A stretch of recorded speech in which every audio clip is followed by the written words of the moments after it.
Take it from me. If you stay chill, there's a possibility that I can become Caroline Standbury's new best friend. I can't wait. Hey everybody, welcome to my channel. I am Raphael and I'm here to review season 2, episode 5 of The Real Instigating Housewives of Dubai. So we start the episode off with Caroline, Strawberry, and Sergio finally waking up in their new house with their mattress on the floor. The house is coming together. They're doing the final touches. Oh, so I think it's the final touches because next thing you know, I see like 15 million employees just walking back in the background, casually doing whatever. I see construction going on in the kitchen. People are putting up lights, electricity, sheetrock. You know, the marble on the table is broken and cracking. The bed is on the floor. Ashley Darby is still not getting a real divorce from Michael. Like, Caroline, what a way to start the episode. Like, what is this? Go put your shoes on. Let's go find you a home. I will say, though, I was impressed because she tells us that she had this big-ass tree imported into the center of her house with a claw machine. Like, you know, that's how you know that she has a lot of money, because who just sits around thinking, like, let's see, what do I want in my new house? You know what I want? A big-ass tree. Like, she wants to be Tarzan so badly, right? So Ayan, she's the first guest to come on over, and then here goes Sergio. You know, he tries to be the man of the house, and he tells Strawberry, his wife, honey, I just want you to know, honey, honey, that Ayan, anybody's not allowed to come into the house with their high heels. Like, you need to tell her to take them off, okay, honey? Okay? Do I make myself clear, honey? And I'm like, oh, Sergio, you're such a cutie. Like, you really think that what you say matters in this house? Aw, you're so adorable trying to be the man of the house. It's not gonna work. Because Ayan, she walks in and she's wearing, of course, couture. She looks nice in this whole look. I love the short hair. She tells Strawberry, why are you texting me 10 minutes prior to me getting here that I'm not allowed to wear heels? I'm not listening, so there goes Sergio's bubble. They give her a tour of the entire museum and they show her this one room, and Strawberry tells her, this is the nursery room for me and Sergio's future baby.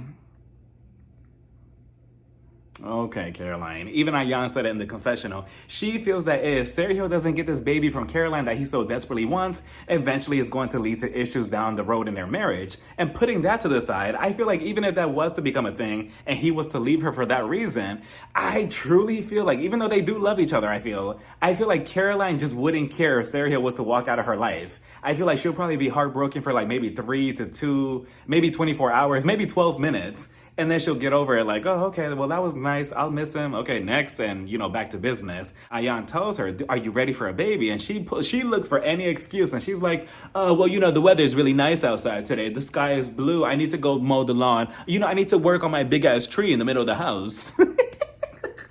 Like, she says everything but yes, right? And then on top of that, Ayan tells her, I had a conversation with your daughter Yasmin, and she doesn't want you to have a baby because she feels that you're not going to have time for the baby the same way that you didn't really have time for her when she was growing up. It was mostly the nannies taking care of her, so what difference is this going to make? And I don't think that Caroline gets it, because I do get where she says, well, if Yasmin grows up to be a mother, am I going to tell her to stop her career to be a mother 24/7? No, I get that and I agree. But there needs to be an equal balance, Caroline Strawberry. It can't always be about work. Da-na-na-na-na-na-na. Baby, don't you leave. It can't always be about work 90% of the time, and then 10% you want to be a mom and try to be there for the baby, because next thing you know, time flies, the baby grows up, and now they hold some type of resentment towards you for not being there for them. And speaking of, we see Taleen, her husband, Raphael 2.0, the nanny, and the kids. They go out to this park. The nanny takes the kids. She sits down with Rafi and she tells him, the other night I actually had a dream that I had a baby boy, but the baby had blue eyes. So clearly you weren't the father. And I'm like, Taleen, what? Like, are you sleeping around with Karen Huger's man? Allegedly the one that she was sleeping around with this past season who had blue eyes. Are you and her seeing the same guy? And then on top of that, Taleen, you're already messing up as a newbie. Like, come over here. Let's have a conversation again. Hoeing 101, come over here. If you're gonna fantasize about another man of having his baby, you're not supposed to tell your husband. You're supposed to take some things to the grave. And then on top of that, if I was Rafi, I would have been looking at you like, yeah, that's such a funny dream, honey. Can I see your phone really quick? I just want to see something really quickly. Open up your Instagram DMs. What do you mean that you had a baby by somebody else? Like, that's concerning. Like, that doesn't just happen out of nowhere, right? She starts telling him her concerns about having another baby, and she's like, well, I just got my figure back. You're not really hands-on with our kids now, so... And then his sorry-ass excuse is, well, you already know why I can't be hands-on. Which I'm assuming is, oh, I'm busy making money, the business, his job. But again, you just want a baby just to have a baby at that point for your ego because he wants somebody to take over his company. Like, what a terrible way of looking at babies. Like, you're already giving this baby so many responsibilities and this big title, and they're not even born yet. Like, there is no baby to begin with. And what if the baby doesn't even want, to take over your company or do what you want? Are you going to disown them? Are you going to be upset? Like, you just want another employee. Like, that's pretty pathetic. It's so sad to see it that way. She tells him that Brooks called her after the one-on-one that Taleen had with Strawberry to let her know that Strawberry called Brooks, confused on why Taleen had pulled her to the side to begin with when they're not really close friends like that. And what did I say on episode 1 when we were first introduced to Taleen? That Brooks is trying to manipulate her against Strawberry. Why? I'm not sure. Is it out of loyalty? Like, is it really because of that comment that she made about her having her legs up at the Beyonce concert? At this point, I just feel like it's something deeper because we're 5 episodes in already and Taleen is okay with Strawberry. Strawberry's okay with Taleen. The only person who's not okay with this is Brooks. But why? And I'm glad that Taleen is not falling for it because it's so clear that Brooks is trying to instigate, she's trying to manipulate, and I feel like whatever Strawberry says to Brooks about Taleen, she'll add her own spin on it to make it seem as if she was being shady towards Taleen when that wasn't the case to begin with. Like, Strawberry will literally call Brooks like, well, Brooks, I really love that dress that Taleen was wearing. She was so pretty tonight. So then she'll hear that, and Brooks will add her own, chemicals into the whole conversation. She'll spin the whole story. She'll stir the pot, she'll call Taleen, and she'll be like, Taleen, you won't believe what just happened. Strawberry just called me just now, and she called you a bitch. And she said she did not like the dress that you were wearing tonight. Like, it's crazy. And again, she has a history of doing this on the show last season. So, Brooks, what are we doing? And I'm glad that Taleen is not falling for that. So now Lisa, she's involved in this whole situation. So now it's a foursome, not that type of foursome. So then Taleen tells Raffi, I don't know what to do because if I tell her to stop instigating, she's just going to tell me that she's trying to look out for me. She's being a good friend. So, and then on top of that, it doesn't make it any better that Brooks, she seems that, with her, it's either her way or the highway. Everybody else is wrong and she's always right. Like, you could literally tell Brooks, the grass is green, and she's going to tell you that, no, it's purple. We then see Lisa Milan doing a photo shoot with her business, Nina Rose. She's coming out with some lotions. She steps in front of the camera, and on her first try, the picture comes out completely flawless. I take one bad picture of myself, and I contemplate throwing my phone out the window. But she made it look so easy. She was just like, oh, I need to go pick up my kids from school, but okay, fine, we could do this right now. You ready? Okay. Like, that was crazy. Then we see Mother Teresa, aka Holier Than Thou Sarah. This is the healing portion of the episode, right? She goes to this restaurant with her son Maktoum, and then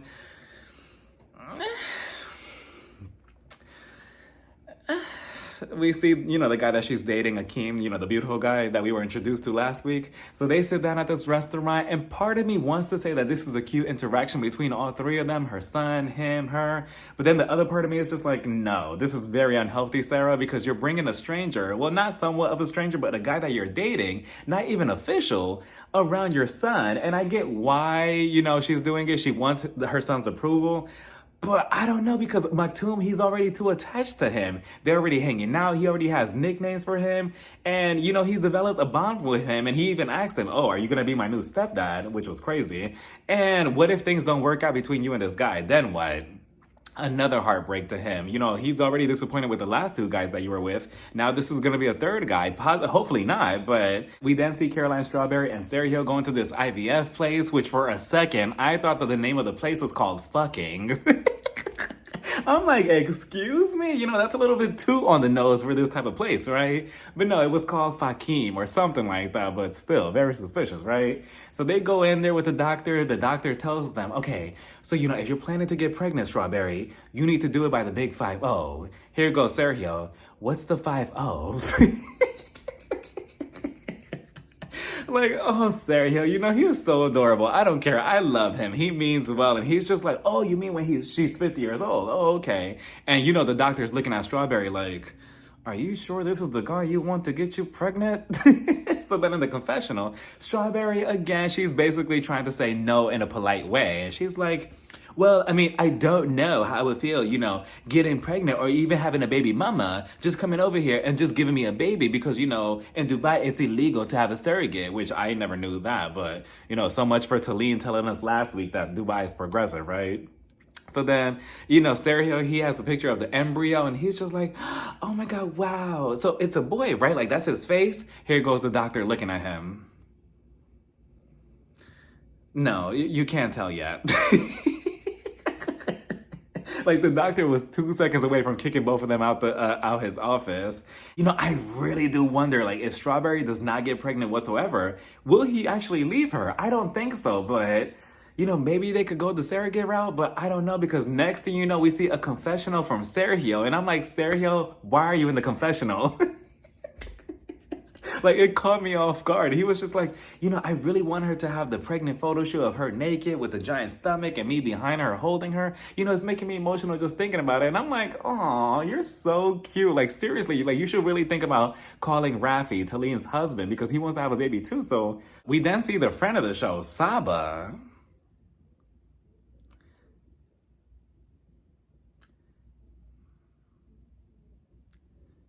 We see Saba and she's hosting a dinner and I'm like, okay, interesting choice, but okay. So she's in this restaurant and they have to sit on the floor on a carpet. We see Brooks, Ayan, they both look nice. They're sitting down with her. Then we see the power couple. We see holier than thou, judgmental Mother Teresa Sarah with our husband. I mean, the guy that she's dating, Akeem, and both of them look so, so beautiful. But Sarah, this dress, the yellow dress with the updo, she just looks so, so good. So they sit down, they're all fasting because of Ramadan. So they can't eat from the early morning all the way to the afternoon. Right away, I believe it was Chanel Ayan. She's looking at him. And as soon as he walked in and she's just like,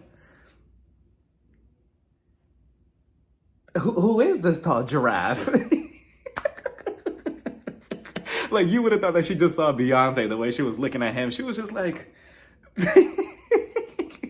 So they sit down, they're eating, they're trying to get to know him. And then the friend of the show, Saba, she starts asking him questions and she's like, oh, so are you Muslim? Are you living in Dubai? What kind of modeling do you do? What do you do? What do you do in your free time? Do you like her son? What are you doing? Like, do you really like her? Like, what kind of person are you? And I'm like, if I was Akeem, I would have told her, are you in the intro of the show? You're not? Okay, so you're not allowed to ask me questions.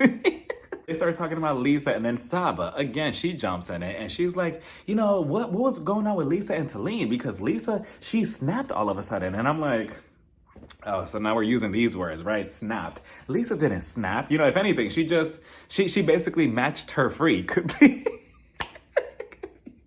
She matched Taleen's nasty. Taleen was, she had an attitude with her. So Lisa, she threw it back at her like, you're being bitchy. So I don't really see how it was Lisa who started that when it was her tone that started the whole thing.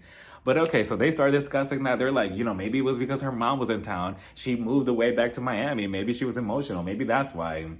I like how Chanel Ayan was just like, look, that's my best friend. That's my bestie for now until I betray her for Strawberry. But, I don't feel comfortable discussing her behind her back like this when she's not here. So if you have an issue with her, tell it to her face. So I like that. But again, it's unfortunate that their friendship is eventually going to end. Caroline Brooks shows up to this rooftop bar dressed like a sexy piece of aluminum foil in this nice silver bodysuit, looking like a nice to-go plate. So she shows up, Taleen shows up, they sit down at the table, and already the way this conversation started was crazy because Taleen tells her, you look so thin, you look so skinny, I'm concerned because your arms literally look like two coat hangers. And I'm like, can we at least order some drinks first before we start off the conversation like that? And Brooks is just like, well, maybe it's because I've gone through a lot of stress because of the glass house, it's a lot. Eventually, Taleen tells her, I need to tell you something, but I don't think that you're going to like it. So Brooks is just like, no, go ahead. I think I'm going to be okay. And I'm like, you're really not going to be okay, Brooks, but okay. So Taleen comes out with it and she's like, I just feel like you instigate a lot, Brooks. You're an instigator. You instigate a lot. And already the second that she said that to her, Brooks, her eyeballs popped out of her socket. The wheels start turning in her head. And already she goes into... must destroy Taleen. Must get her off this show right away. You can already tell that she's going from 0 to 100, and that friendship with Taleen is already down the garbage. Taleen tells her that she feels that she makes what Strawberry and Lisa said about her on the phone more than what it is, when it's not really like that. She's like, it's just not really like that. I'm just not taking it personal. Brooks, she's like, well, I do feel bad if, people are talking shit about my friend behind their back. So of course I'm going to tell you exactly what Taleen said she was going to do earlier in the episode. She was going to do the whole, I'm trying to be loyal. I'm trying to be a good friend. When no, Brooks, you're really trying to be messy, but you're trying to disguise it as you being a good friend. And part of it could be you being a good friend, but I don't know, history seems to be repeating itself with you because you continue twisting people's words. And again, why do you want Strawberry and Taleen to fall out so badly? Taleen is okay with her, but you're not okay with that. Why? So eventually they continue going back and forth. Brooks, she puts her finger up and she's like, first of all, Tal, stop right there. And Taleen, she's like, first of all, don't tell me what to do. And I'm like, ooh. This bitch is shaking the table. Like, wait a minute, what's going on here? And eventually, Brooks, she's just not going to listen to anybody. The second that you tell her anything about herself that's not in the best lighting, she gets defensive and she's just done with you, And it's unfortunate too, because both of you say that you had a friendship of 10 years, but now just like that, Brooks, you don't even want to listen to her. And she wasn't even trying to, start a fight or anything with you, but here we are. All over Strawberry. I just don't understand. And part of Taleen is a little bit kiss-assy to Strawberry. Why? I don't know, but I feel like we'll get to that. Brooks, she's just like, you know what? We're good. No, you're good. And Taleen is just like, wait, what do you mean? We need to talk. And she's like, no, we're good. So they get up and, Brooks, I love that nasty walk that you did as soon as you walked away from her, because she flipped her hair too. She was just like...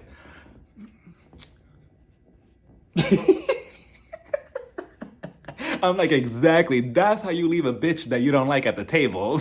We finally get to Caroline Strawberry's luncheon that she wants to have in the middle of the desert in the heat while everybody's fasting. Sounds like a good idea, right? So everybody's showing up one by one in the middle of the highway, I believe. And we have Taleen, we have Brooks. They still have tension from the night before, so they're not really speaking to each other. We have Lisa Milan, Sarah, and we have the friend of the show, Saba. And then Chanel Ayan. Chanel Ayan, where are you going specifically? Like, you do know that we're going in the middle of the desert, right? But she shows up with this big puffy ass blue dress with a long train attached to it, some boots, and I love the blue hair. And she looks good, but again, just this is definitely not the occasion for that. Even Strawberry sent it in the group chat like, Ayan, please do not wear a ball gown. And what do we have? So eventually they get a video from Strawberry saying, oh, I ordered a party bus, but it broke down. Something happened to it. I couldn't afford it. So, oh, well. So you know what? Now you're going to get something else. Now they're going on a Sprinter van.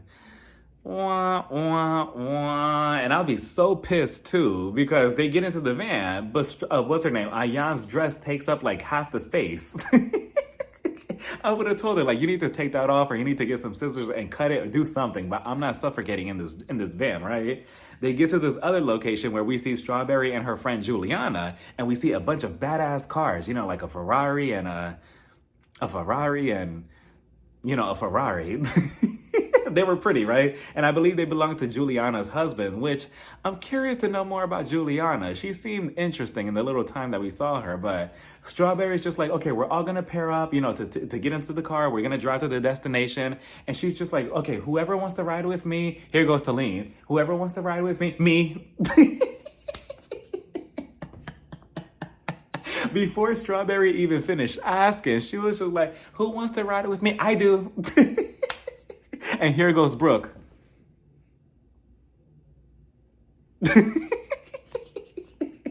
Like, I don't know. I don't know, Taleen. Now, I was understanding you, but now, I don't know, it's looking a little kiss-assy to Strawberry. Why?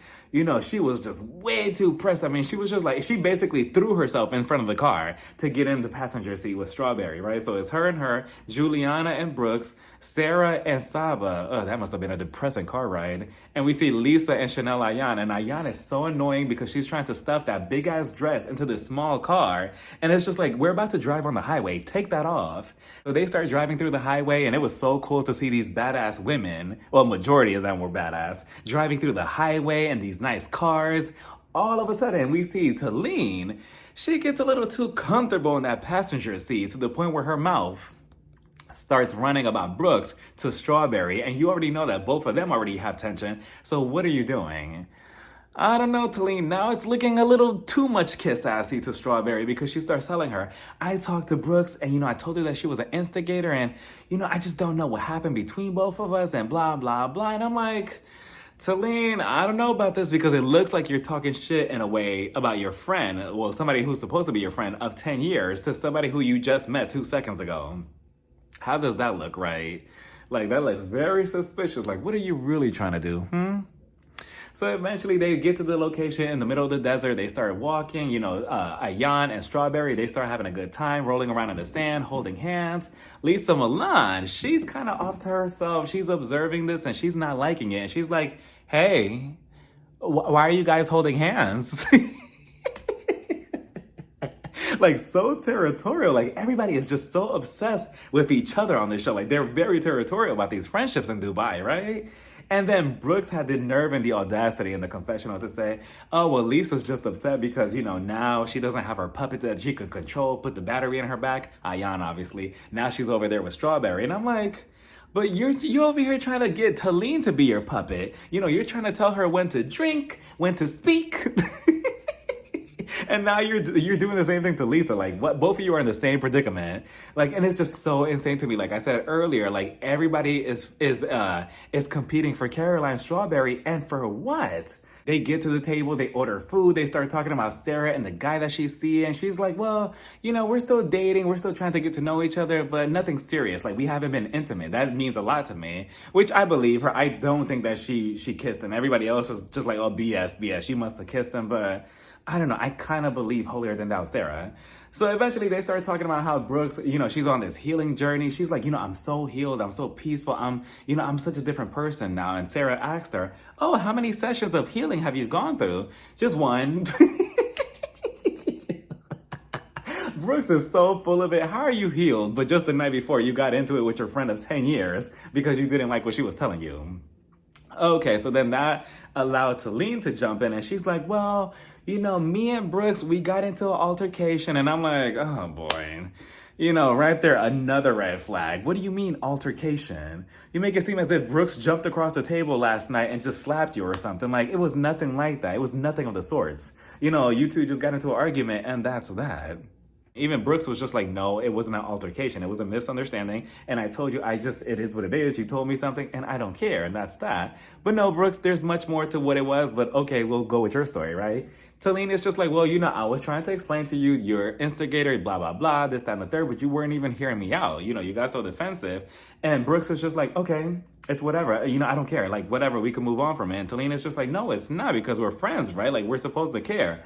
Brooks is just like, well, I don't care. And Taleen is just like, so are we not friends? I guess not. Like, it's just so insane because the second that you piss Brooks off, she's completely done with you. Like, she sees, like, red. She just axes you out of her life and just throws away the friendship, the history down the toilet over a misunderstanding. Or if you tell her something that you don't want to hear. And that's unfortunate because you did it with Strawberry, or it looks like you're going in that direction. And now you're doing it to Taleen. But Taleen, I don't know, these last 5 minutes of this episode did not make you look good because you're shit-talking your friend to Strawberry. And then now you're saying that you got into an altercation with her. So it's just like, are these cameras changing you? Or are they bringing out who you really are? Was this whole friendship of 10 years a lie? We'll find out on the next episode of Dragon Ball Z. But that was crazy that it was left out of to be continued. But so far, 5 episodes in, and The Real Housewives of Dubai, all of them, minus Saba, has really, I really enjoyed watching them. Like, they're really, really a good cast, a good show. So let me know what you all thought about this whole entire episode down in the comments. Bye, everybody. Mwah.